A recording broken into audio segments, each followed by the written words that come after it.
ការផឹកទឹកកាមរបស់បងបរោះចំពោះបងស្ត្រីគ្នាយើងអាចមានកូនដែរអត់ចាចំពោះសំណួរនេះពិតជាល្អខ្លាំងមែនតើអ្នកទាំងអស់គ្នាគួរយល់ដឹងចាចំពោះអ្នកដែលមានដៃគូក្នុងការរួមភេទច្រើនចាចំពោះបញ្ហានេះបើសិនជាក្នុងករណីគាត់នៅជាមួយនឹងគ្នា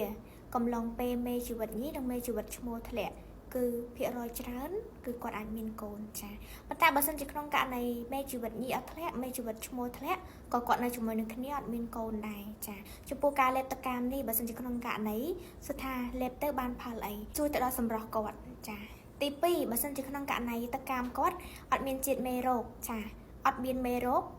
គឺតកាមអាចមិនថាគឺតកាមអត់មានពពួកបាក់តេរីដែលមិនល្អអាហ្នឹងគឺបងស្ត្រីញ៉ាំទៅគឺ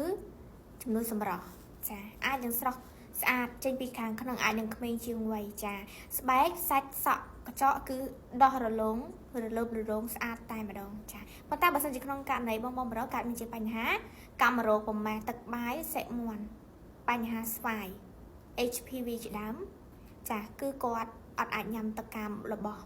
បងប្រុសបានទេដោយសារតែមេទឹកកាមរបស់គាត់គឺផ្ទុកទៅដោយមេរោគចាបើសិនជាក្នុងករណីស្ត្រីគាត់រួមភេទអត់បានការពាររួមទាំងលេបទឹកកាមរបស់បងប្រុសនោះទៀតគឺហានិភ័យខ្លាំងមែនទែនក្នុងការរួមភេទអញ្ចឹងហើយបងប្រុសស្ត្រី